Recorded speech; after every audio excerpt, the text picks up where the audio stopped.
Arrancamos y seguimos viaje con Abraham. Seguimos esta ruta que salió ¿desde dónde? Desde Ur de los Caldeos, ¿no es cierto?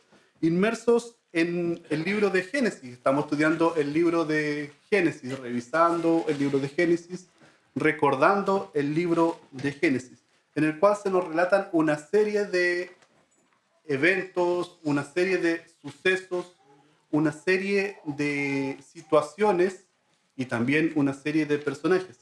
En este caso estamos estudiando a Abraham. ¿Y quién es el sujeto principal de Génesis?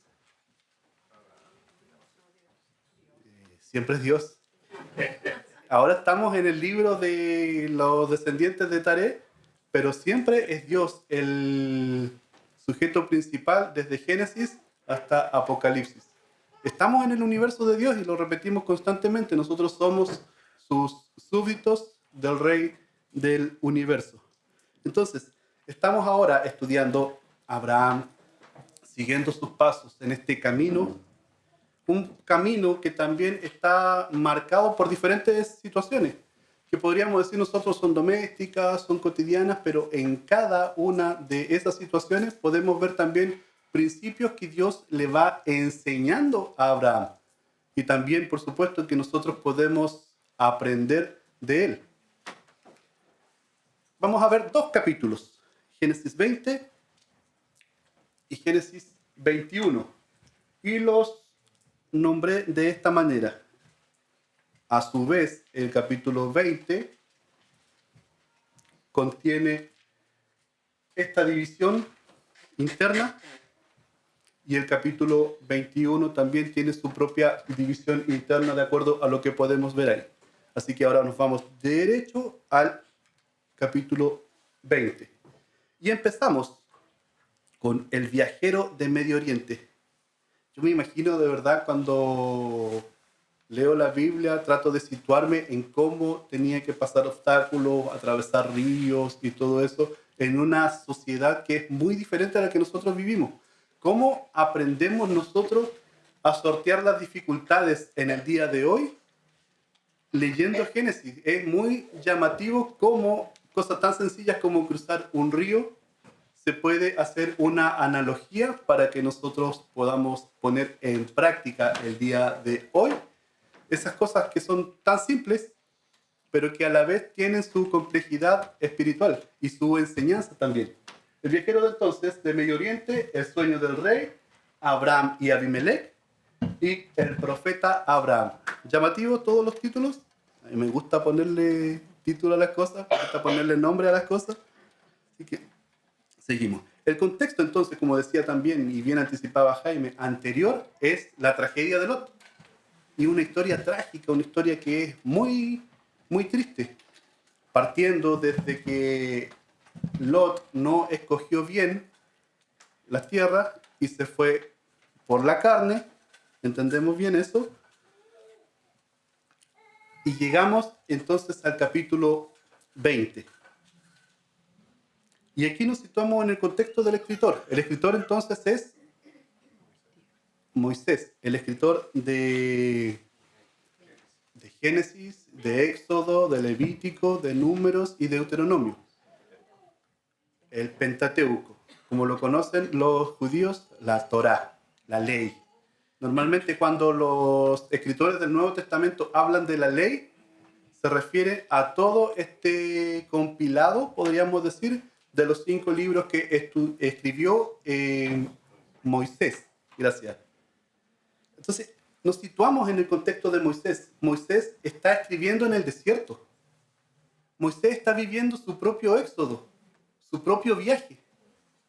Y está preparando a sus lectores, al pueblo de Israel que iba a entrar a la tierra prometida, y nos presenta los viajes que había tenido este viajero de Medio Oriente, este Abraham, y enseña también todas las cosas que podrían pasar y cómo pasarlas de mejor manera. Es bonito, es poético, es una, podríamos decir en lenguaje antiguo, es una epopeya maravillosa.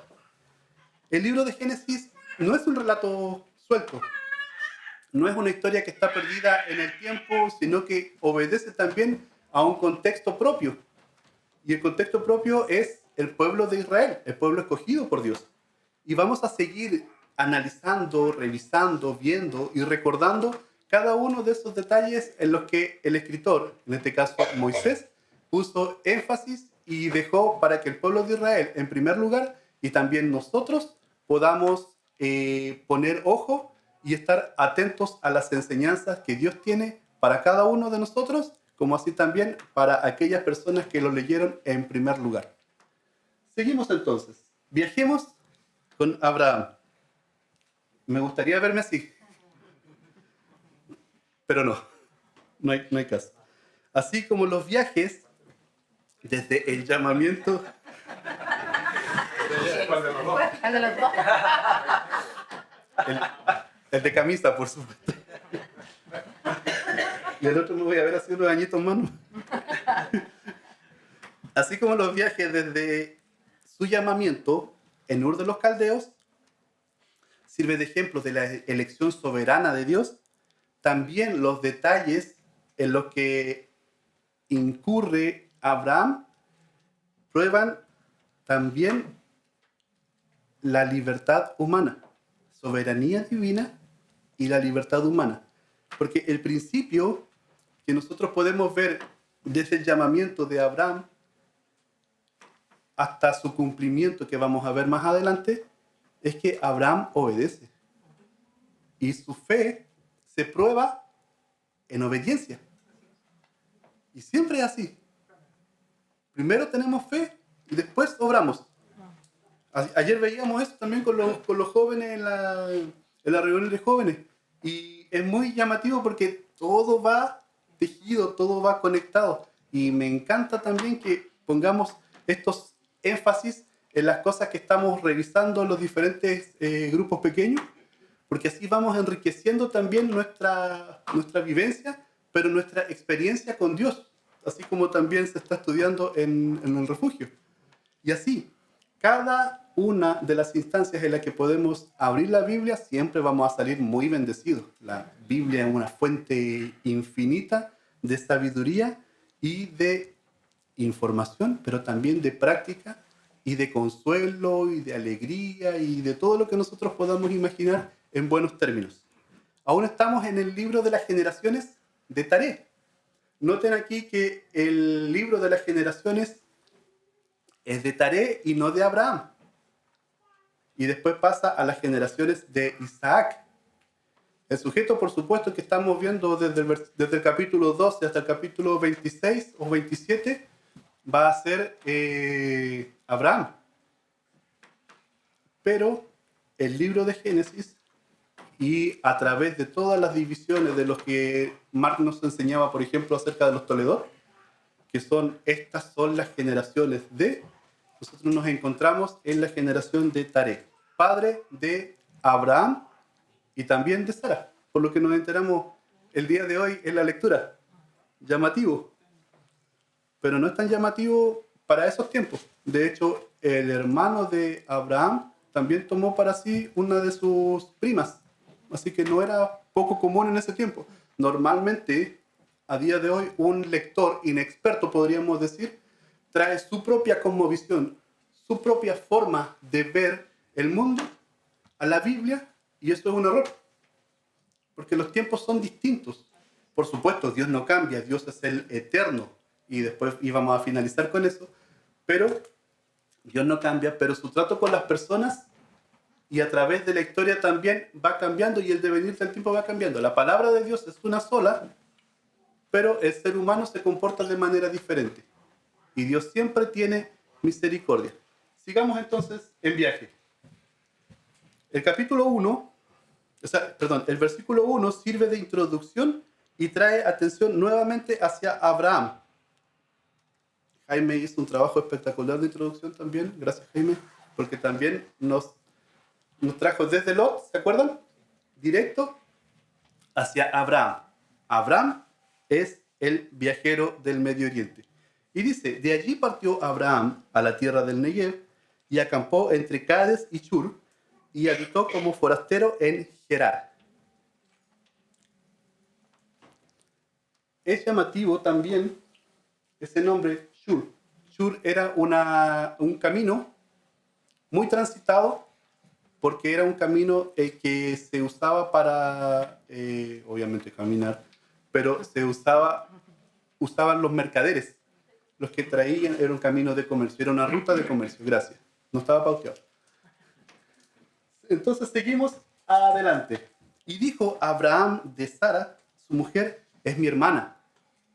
Y Abimelech, rey de Gerar, envió y tomó a Sara.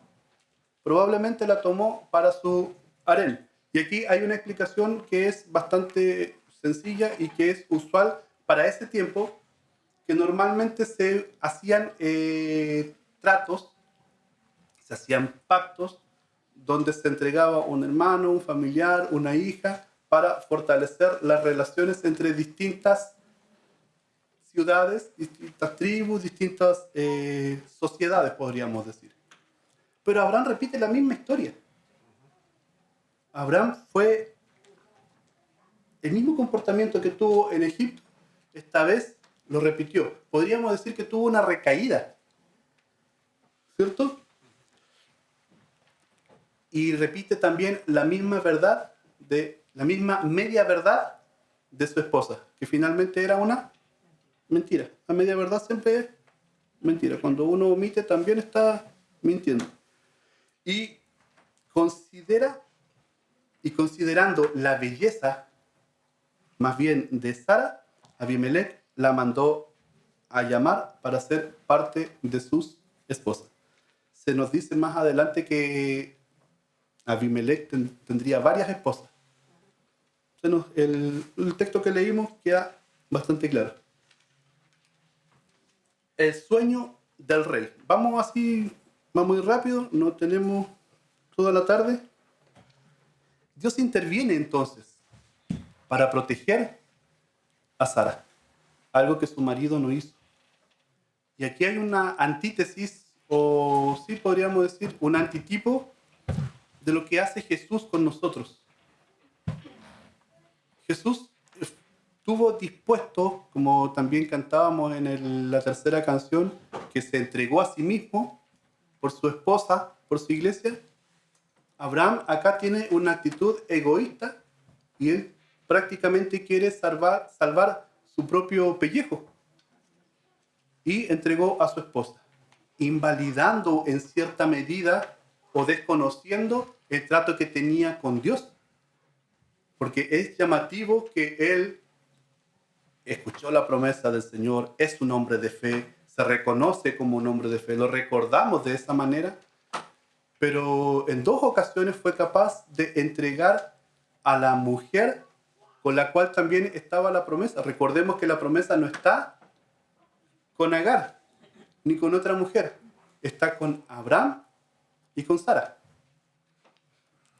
Dios interviene entonces, algo que su esposo no fue capaz de hacer, y en su amor aún en medio de la mentira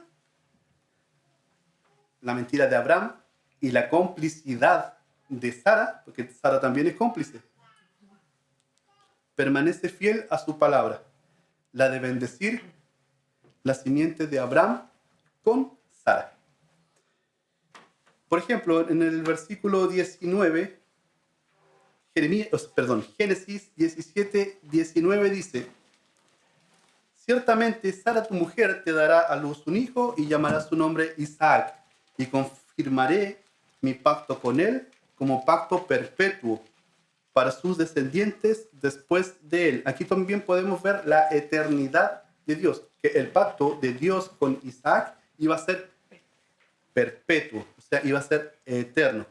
Y luego en el mismo 17:21 dice: mas yo estableceré mi pacto con Isaac, o sea, con el fruto del vientre de Sara, con Abraham, no con ningún otro.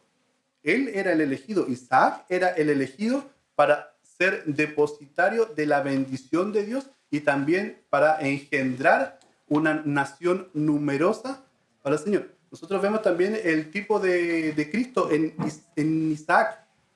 Por ejemplo, Isaac tuvo un nacimiento milagroso, ¿cierto? Así que podemos ver que en una edad de cumplimiento perfecto, en el tiempo perfecto de Dios. Y nosotros podemos ver en este pasaje que aunque Abraham y Sara no respetaron el pacto que Dios había hecho con ellos, Dios sí lo respetó. Y fue hasta las consecuencias últimas para hacerlo. A tal punto que le dice, esta conversación es muy llamativa. He aquí, muerto eres, a causa de la mujer que has tomado, la cual es casada con tu marido. Estamos hablando del versículo 3, que se le aparece en sueños a Abimelech. Abimelech normalmente se trata de un título. Puede ser una persona, pero también puede ser el rey de Gerar. Hay comentaristas que hablan de que sí era una persona, pero otros comentaristas también dicen que no, era el título y por lo tanto vemos varios Abimelech a lo largo del Antiguo Testamento. Me inclino por la segunda, de decir que es un título, más que una persona propiamente tal. Y como los títulos son sucesivos, por ejemplo, Abimelech 1, Abimelech 2, Abimelech 3, etc., podemos entender también lo que más adelante vamos a analizar y es acerca del pacto que tiene Abraham con Abimelech. He aquí muerto eres, entonces le dice, date por muerto porque tomaste la mujer que no te correspondía, porque esa mujer es casada y tiene su marido. Y Abimelech dice, Señor, ya reconoce autoridad ahí. Es llamativo, porque un pagano está reconociendo autoridad de lo que está viendo. Es un sueño. A veces los sueños son confusos. Y hay, por ejemplo, toda una ciencia, entre comillas, que explica el significado de los sueños. Para mí son puras, ¿cómo se llama? Dolores de panza, ¿no? Dolores de guata. No creo mucho en esos sueños que son significados esotéricos y cosas raras. Tiendo a ser un poco más práctico. Señor, ¿matarás también al inocente? Noten el detalle. Usa la misma forma gramatical que usó Dios, o sea, que usó Abraham para interceder por Lot y por la tragedia de Sodoma. Es el mismo tipo de pregunta. ¿Matarás también al inocente o al justo? ¿No me dijo él, es mi hermana, y ella lo confirmó? Ella también me dijo, es mi hermano.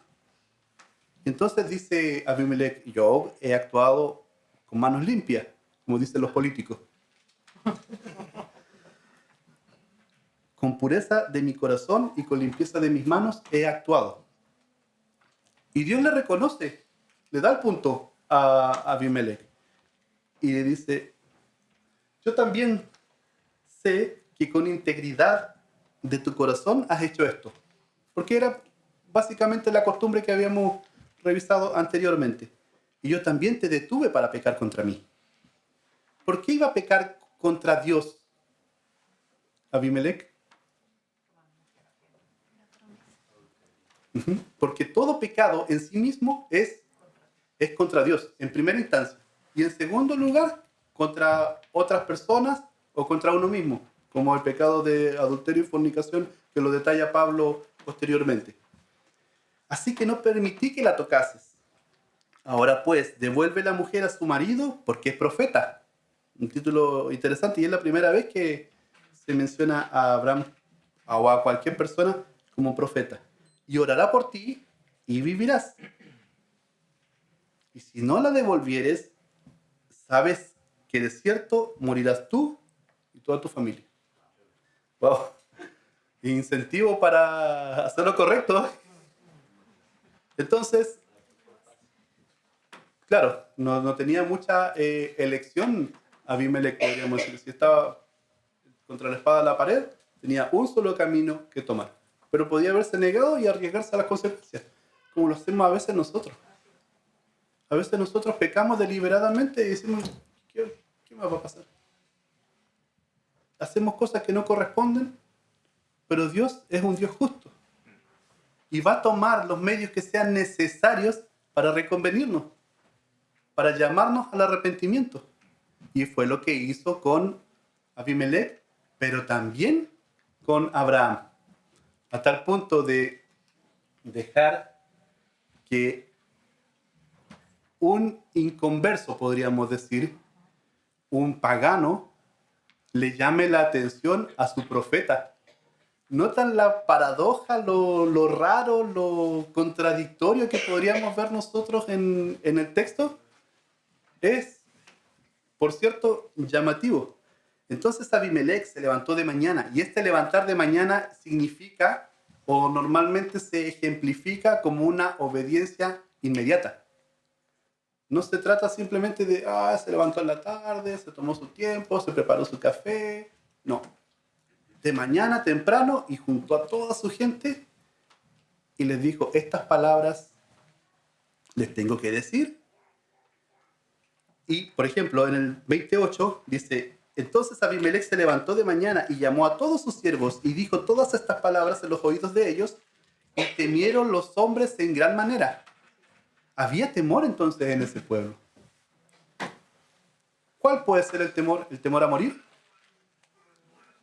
También podemos contrastarlo con lo que había pasado anteriormente en Sodoma y Gomorra y todas las ciudades del Valle del Mar Muerto, que habían sido destruidas por la justicia divina.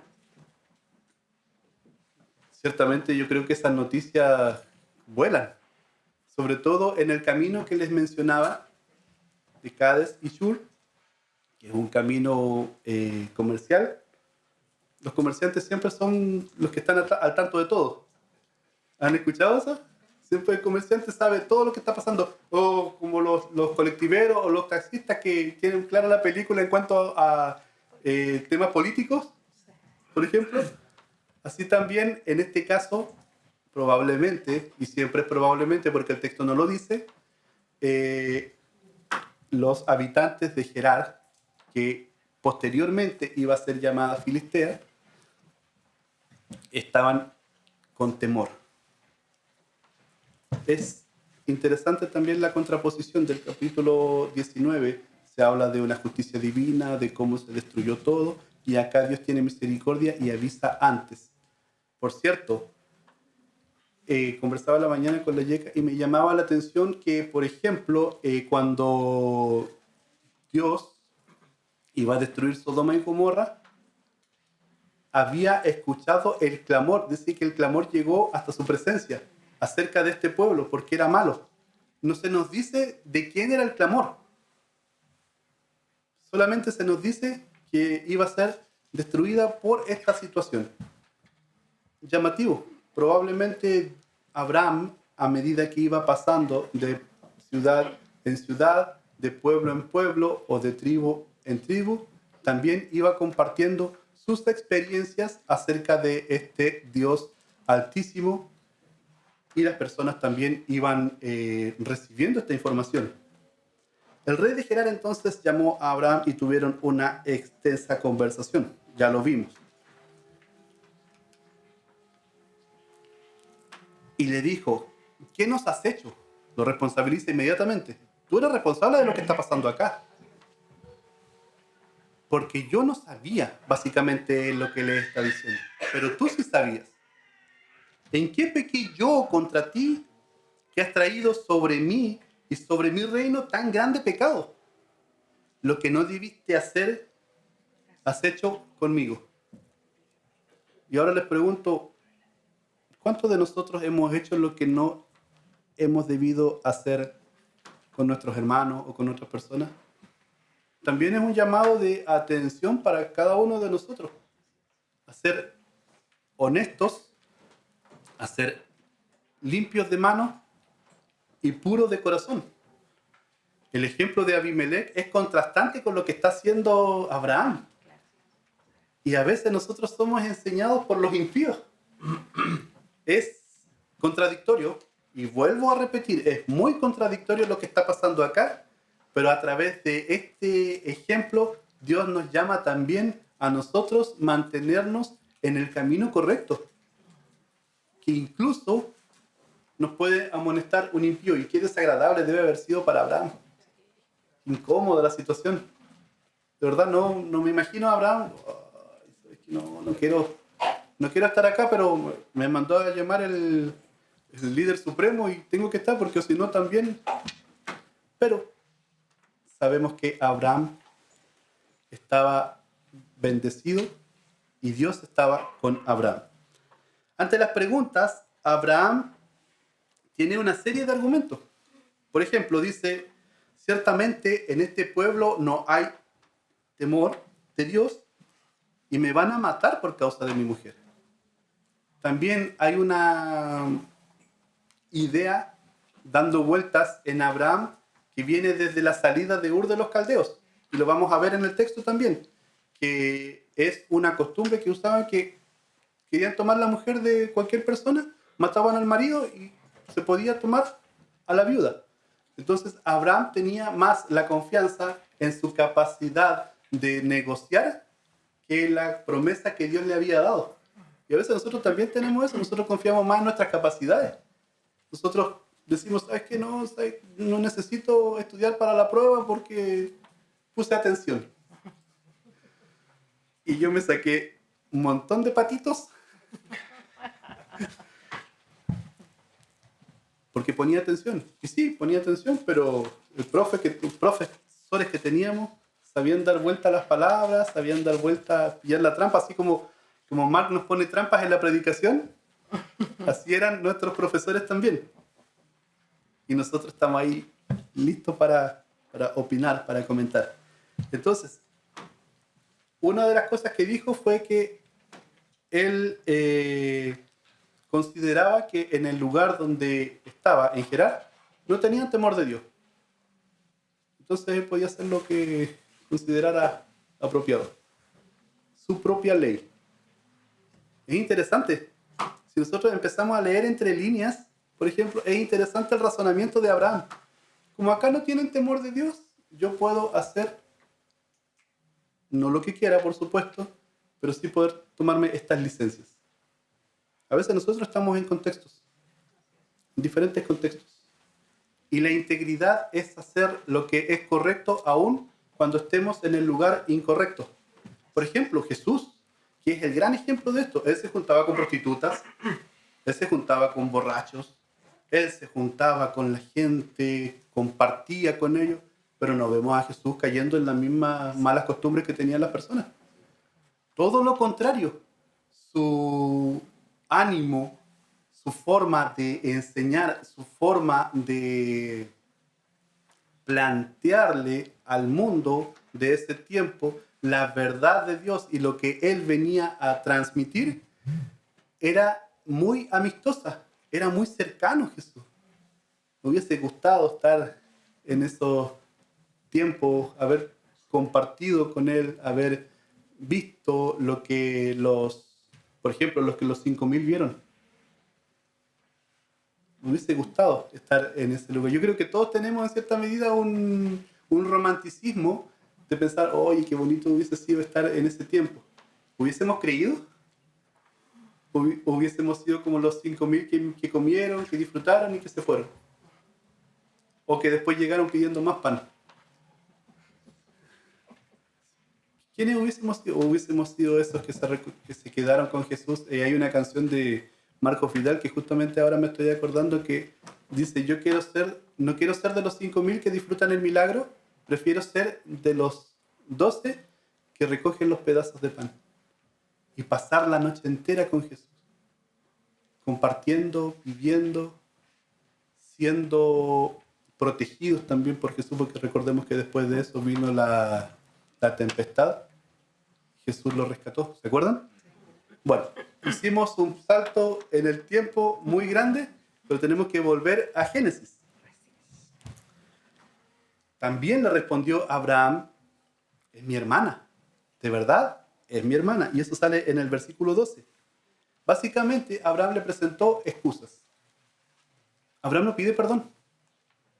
No le pide perdón a Abimelech por el agravio que había cometido. Al contrario, se justifica. Abimelec, lejos de juzgar a Abraham, entonces preparó una serie de regalos que servían como señal de buena fe. ¿Sabes qué? No solamente te voy a devolver a tu esposa, en la cabeza de Abimelec me estoy metiendo, sino que también te voy a dar ovejas, te voy a dar vacas, te voy a dar siervos y siervas como señal de mi buena fe. Y además el territorio donde él quiera vivir. De verdad, Abimelec es un personaje que se ve íntegro, se ve bastante en contraposición con el profeta de Dios. Aunque el agraviado era Abimelec, era por desconocimiento. Y el sujeto acá de pecado era Abraham. Aún así, Abimelec tomó la iniciativa de restituir y de bendecir a Abraham de paso. Y por supuesto también restituir la honra de Sara. Somos nosotros, cuando nosotros somos los agraviados, ¿somos nosotros los que damos el primer paso? ¿O esperamos que nos vengan a pedir perdón para sentirnos más importantes? Porque es re genial. Oh, sabes que me pidió perdón. Yo estaba en lo correcto, él estaba equivocado. O tenemos pureza de corazón y limpieza de manos para actuar y reconocer que aunque nosotros no hemos cometido algún mal, tenemos que estar en comunión con nuestros hermanos, con nuestra familia, con nuestros amigos. La verdad es que no es tan sencillo. Y ponernos en el lugar de Abraham es muy incómodo, porque tenemos egos, porque tenemos diferentes formas de pensar y tenemos hay mucha carga emocional, podríamos decirlo de esta manera, cuando nosotros no somos los agraviados, cuando han pecado contra nosotros. Hay una carga emocional importante, no sabemos qué hacer, no sabemos cómo hacerlo, pero aquí hay una receta clave. Mira, esto es lo que está pasando. Soy puro de corazón, soy limpio, Señor, me estoy defendiendo, le dijo Abimelec a Dios, y Dios tomó el control de la situación, le ayudó en cierta medida a Abimelec, pero también le ayudó a Abraham y le dio una valiosa lección. Abimelec, por supuesto, como se reía Joel recién, tiene un poderoso incentivo también para hacer todo esto. Es que si no lo hacía, iba a ser muerto él y toda su casa. ¿Cierto? Es un poderoso incentivo.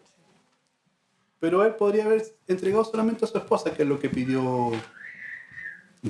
pidió Dios, lo que le ordenó Dios. Pero él hizo más. Podríamos decir entonces que Abimelec recorrió la milla extra. Si nos vamos al Nuevo Testamento de nuevo. Vamos a ir así, vamos, porque también vamos reconociendo lo que está pasando en el momento, pero también hay mucha interconexión en lo que se nos enseña a través de la Escritura. El profeta. Vamos avanzando y vamos terminando ya el capítulo 20. Estamos a mitad de camino para los que están preocupados por la hora. El profeta. Entonces, Abraham oró a Dios y Dios sanó a Abimelec. Probablemente Abimelec también había sufrido algún tipo de daño físico. No se nos dice el texto, solamente dice que sanó a Abimelec. Eso significa que estaba enfermo. Es básico. Y a su mujer y a sus siervas y tuvieron hijos, porque Jehová había cerrado completamente toda matriz de la casa de Abimelec a causa de Sara, mujer de Abraham. Y eso lo vemos en Génesis 20, 17 y 18. Como decía anteriormente, esta es la primera vez que se nombra este oficio, el oficio de profeta, en la Biblia. Y Abraham, nosotros lo conocemos como el padre de la fe, o como un patriarca. Y normalmente no pasa muy advertido esto de que sea profeta. Abraham no se paraba y decía esto va a pasar en tal momento, en tal lugar, sino que él obedecía a Dios. El oficio del profeta normalmente se divide en dos puntos principales. Primer punto, la característica predictiva. ¿Qué quiere decir esto? Que un profeta puede decirnos algo acerca del futuro. pero la característica principal del profeta es llamar a arrepentimiento a Dios, a volverse a Dios. Por eso, por ejemplo, el Juan el Bautista también es considerado profeta. Entonces, nosotros vemos que Abraham tenía una relación con Dios. Y otro detalle importante, que el profeta servía como mediador entre Dios y los hombres. Por eso el mismo Moisés describe que más adelante va a llegar un profeta que va a ser pero espectacular, refiriéndose a Jesús, y él iba a ser el mediador definitivo, por decirlo de alguna manera. Nosotros sabemos que eso es Jesús, porque no hay otro mediador, ¿cierto? Lo tenemos claro eso. Entonces, Abraham es profeta cuando recibe revelación de Dios en cuanto a tiempo y a eventos. Dios le dice, sal de tu casa y tu parentela y ve al lugar que yo te mostraré. Hay revelación de Dios por medio de Abraham. Y también hay una vocación o un llamado de intercesión de Abraham. Intercedió por Sodoma y Gomorra. ¿Se acuerdan en la negociación que veíamos también? 50, 40, y así iba bajando las cifras. Como también en este caso iba a interceder por Abimelech, reafirmando su rol de mediador. Y obedece, por supuesto, a Dios basado en la fe.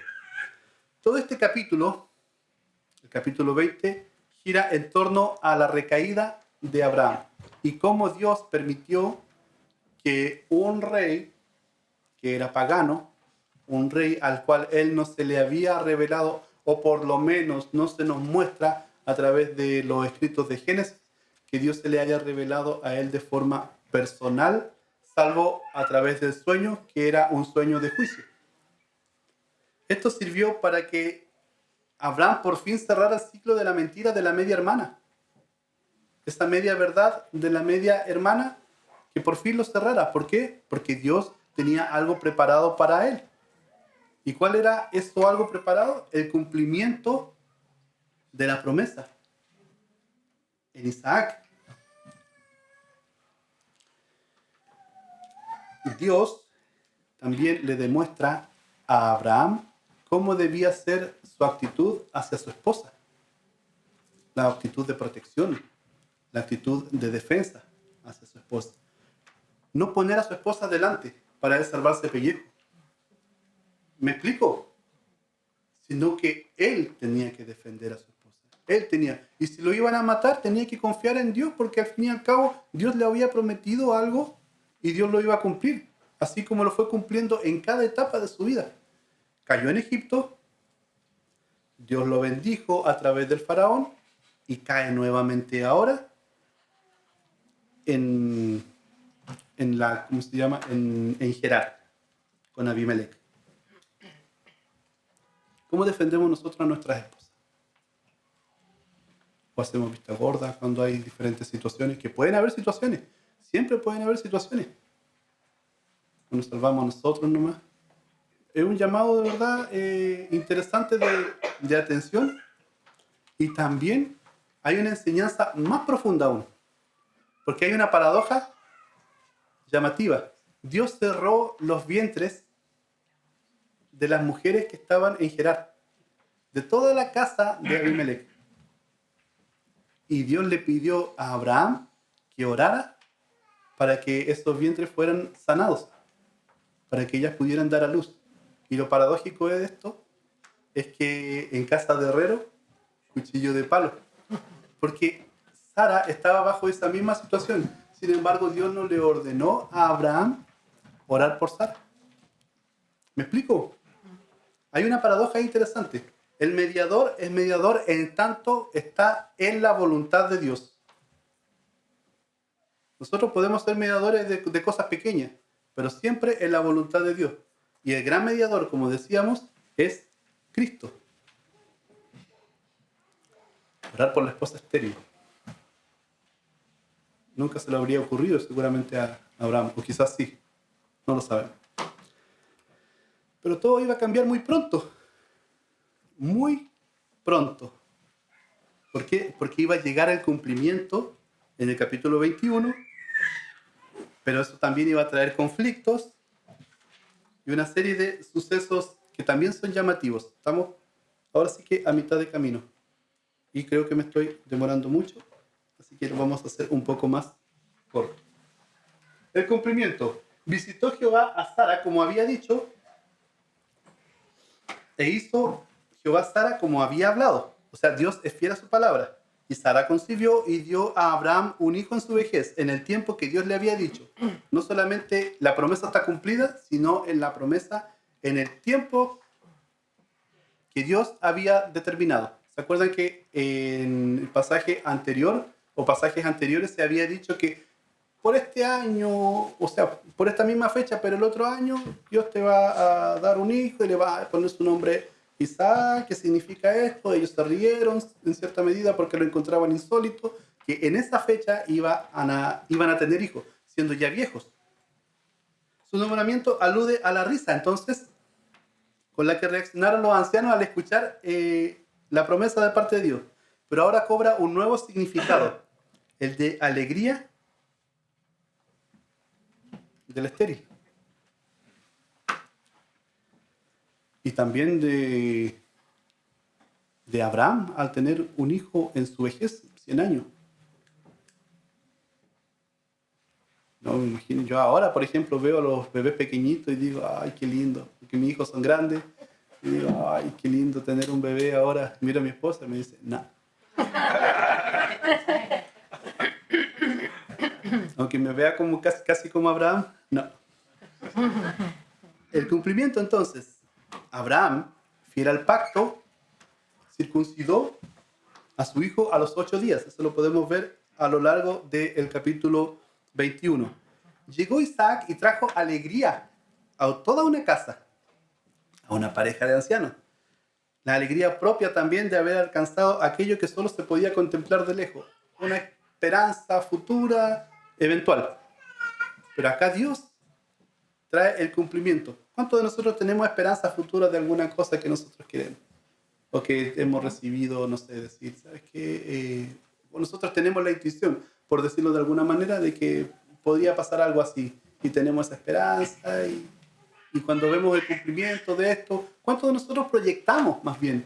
Tenemos proyectos, tenemos metas, tenemos diferentes ideas de lo que hacer en nuestro futuro.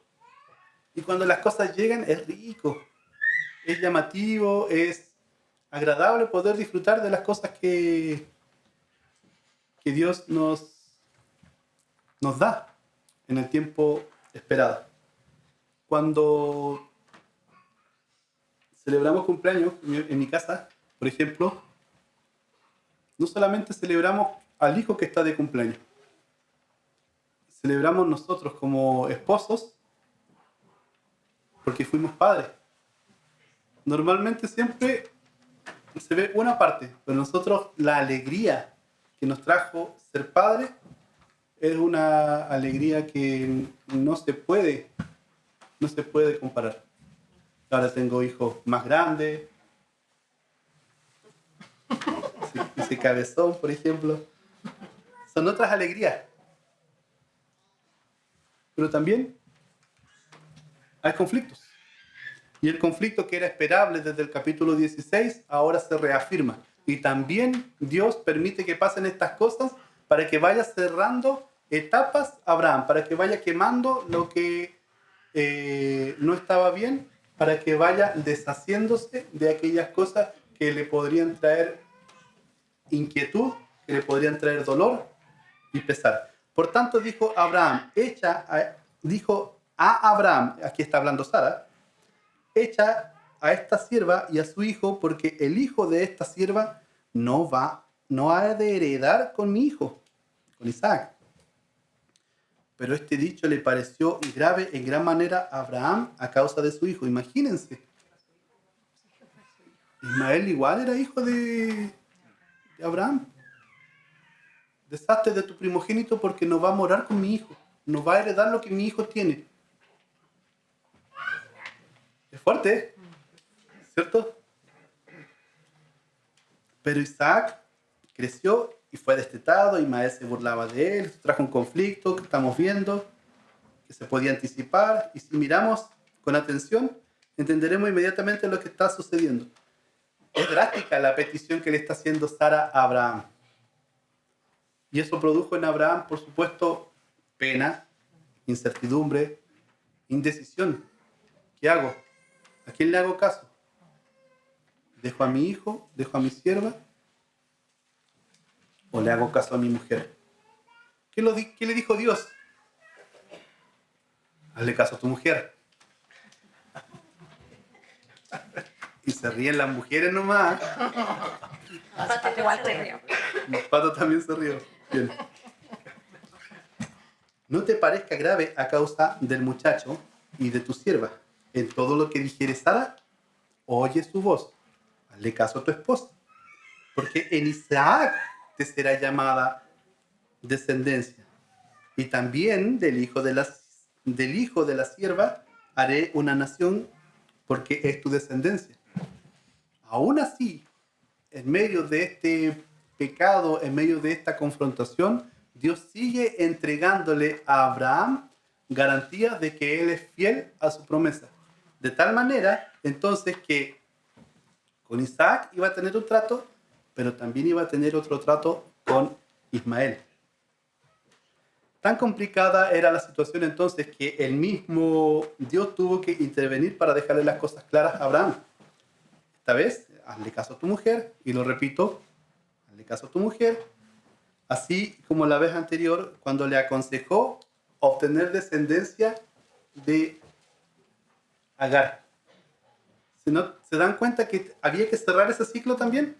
Primero, Abraham le había hecho caso a su mujer cuando Sara llega con la excelente idea de decir, oye, pero ya que yo no puedo tener hijo, acá está mi sierva,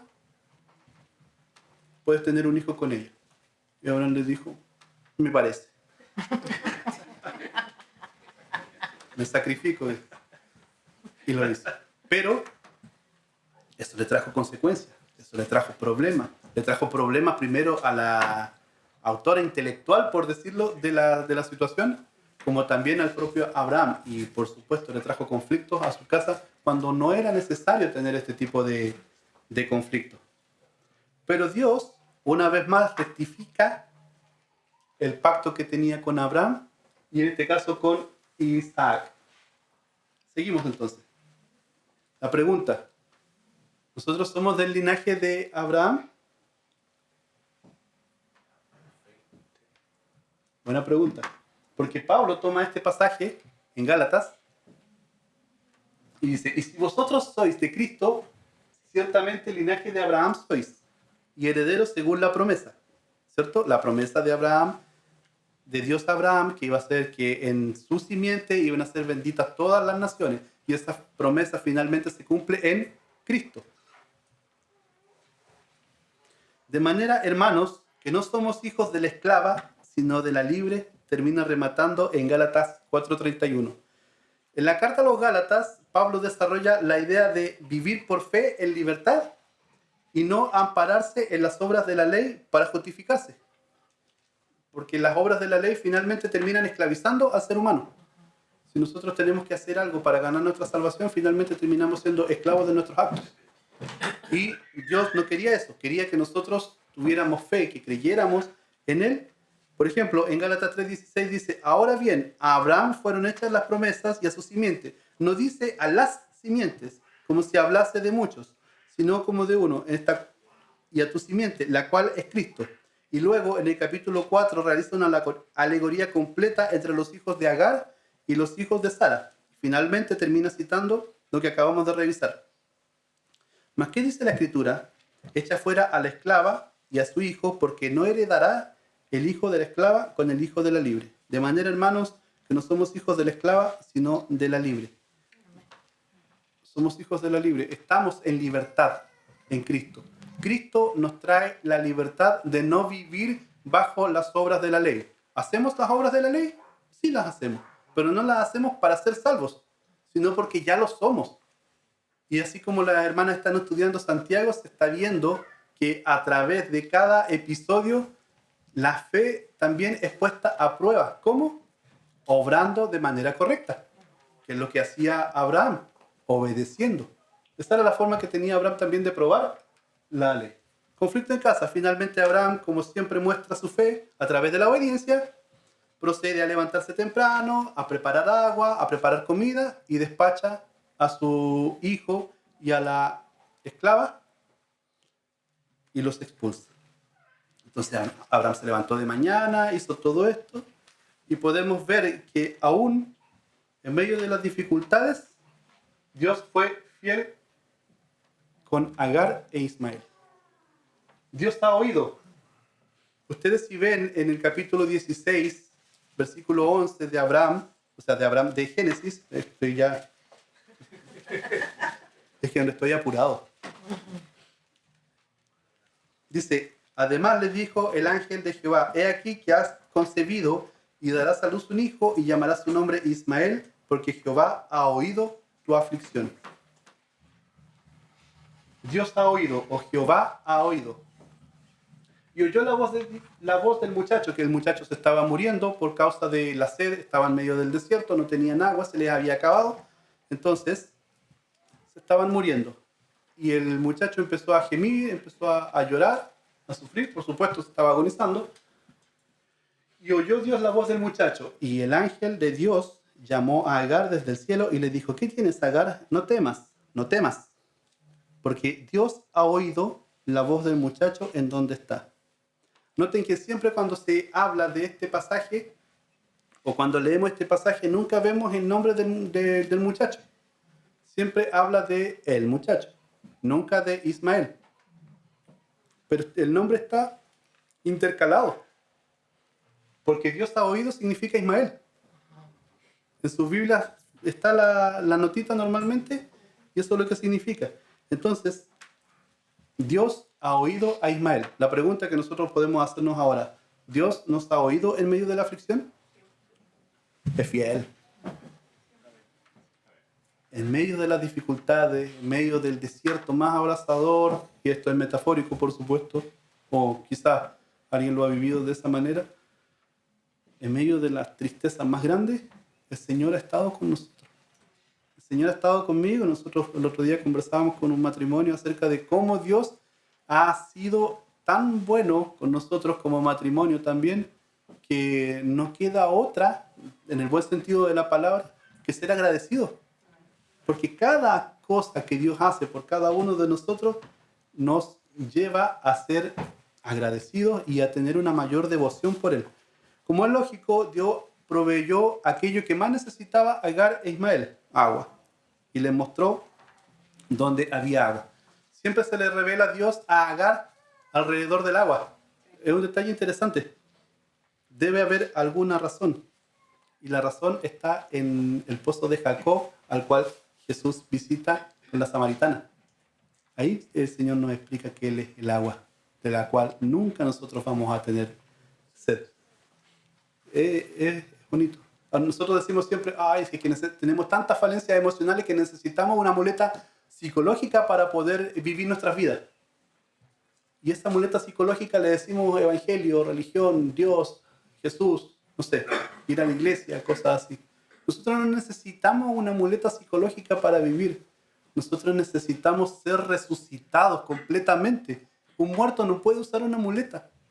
Normalmente se dice, pero nosotros estábamos muertos en delito y pecado y de ahí es que Dios nos levanta y nos restaura. De esta misma manera, estaba casi muerto Ismael y Dios trae lo que él necesitaba para poder volverlo a la vida, traer todo lo que él necesitaba y finalmente hacer de él una gran nación.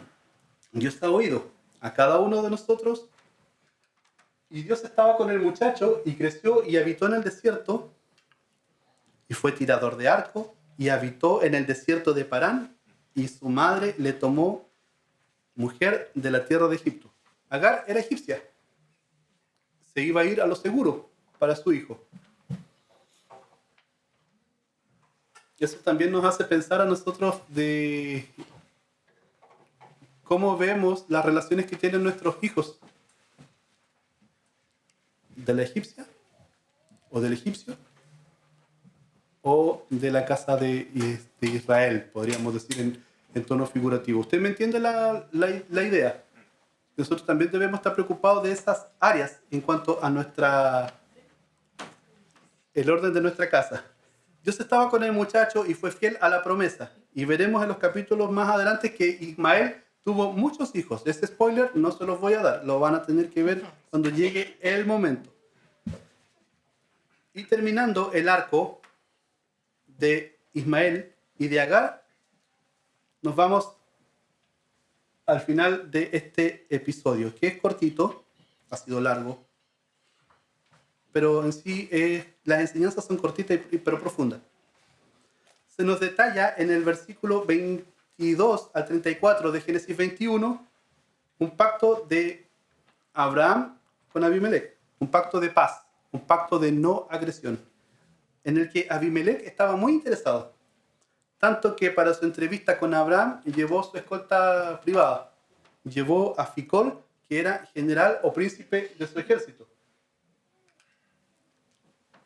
Y esta declaración le hace Abimelech a Abraham: Dios está contigo en todo cuanto haces. Esto lo podemos ver en el capítulo 22, al principio. Recordemos que Abraham y sus aliados habían vencido a 4 ejércitos extranjeros cuando rescataron a Lot y de paso el botín de Sodoma y Gomorra, ¿verdad? Por supuesto que esta información ya la manejaban en ese lugar, o al menos eso se cree. Abraham era de temer, porque cuando había que tomar las armas, las tomaba. Por cierto, la única vez que Abraham tuvo que guerrear fue en esa ocasión, contra los reyes de Medio Oriente. Nunca después. Y esto es por esta razón también, porque pactó con Abimelech un pacto de paz, un pacto de no agresión. El pacto tiene 2 actores en esta negociación. Abimelech, por un lado, que desea estar en paz con Abraham, porque es conveniente, mejor, si él está con Dios y Dios está contigo en todo lo que hace, mejor no me voy a meter contigo. ¿Quién sería tan tonto de exponerse teniendo la experiencia también anterior, que tuvo que entregar un montón de cosas para poder salvar su vida y la vida de su familia? Abraham está interesado, por su parte también, en la provisión de su ganado, y por eso trae la conversación una disputa que tenían acerca de un pozo que Abraham había abierto. Y selló el pacto entregando ganado, y además entregó 7 ovejas como garantía de propiedad sobre el pozo en cuestión. Hecho el pacto, entonces, el pacto de paz, que fue entre 2 partes, Abraham por un lado, Abimelech por el otro, llegaron a consenso, se entregaron las prendas de garantía que corresponden a un pacto en ese tiempo, y Abraham le dijo: dame tu palabra que tú vas a respetar el que yo hice este pozo, que yo cavé este pozo, y aparte le entregó 7 corderas o 7 ovejas, no sé cómo se dirá en el campo a día de hoy. Pero esas 7 corderas le dan el nombre al lugar en el que nosotros vemos a Abraham posteriormente, Berseba. Y Abraham se queda entonces en Berseba, planta un árbol como señal de estabilidad, y los filisteos se fueron a su tierra. Entonces, vamos a resumir, cortito. Abraham tuvo una recaída, una nefasta recaída que le trajo consecuencias también, podríamos decir, en cuanto a su reputación. Pero inmediatamente Dios lo reivindicó, y así también reivindicó a Sara. Nació Isaac y la casa se llenó de risa, a raíz de toda la bendición que provocaba un nuevo nacimiento. Yo creo que todos nosotros somos felices cuando hay un niño nuevo. Acá en la iglesia también, cuando nace un bebé, yo veo que todas las hermanas están contentas, que hacen baby shower, que hacen cosas aquí, que traen ropita. Es una demostración de cariño que es muy linda. Hay alegría en casa cuando llega un niño. Y también hubieron burlas. Isaac se llamaba, o sea, significaba risa. Pero de las risas pasaron a las burlas de parte de Ismael. Y esas burlas terminaron en su expulsión y en la expulsión de su mamá también. Pero en medio de esa expulsión, Dios también ha oído el clamor de este jovencito y de su madre. Y se establece un pacto de no agresión. Vamos a ver entonces que a través de todos estos acontecimientos, en cada una de estas situaciones, Dios estuvo en completo control y soberanía acerca de lo que estaba sucediendo. Reivindica a Abraham una y otra vez, reafirma su pacto con Dios, o sea, con Abraham una y otra vez, y el sujeto del pacto más interesado acá es Dios. Abraham es un depositario, Abraham podríamos decir que es el que recibe. Y así también nosotros recibimos la salvación del Señor, actuamos en consecuencia a el nuevo nacimiento que sucede cuando somos iluminados por parte del Espíritu Santo para entender el Evangelio y comprender que sin la obra redentora de Cristo no podemos hacer absolutamente nada. Dios reivindica a Abraham ante sus enemigos y también Dios nos reivindica a nosotros. Esta vez no con nuestros enemigos, sino con Él mismo, enviando a su Hijo, a su propio Hijo por nosotros. Básicamente se encarna a sí mismo una parte esencial de Él para que nosotros podamos alcanzar salvación. Juan 1:1 dice: en el principio era el verbo y el verbo era con Dios y el verbo era Dios.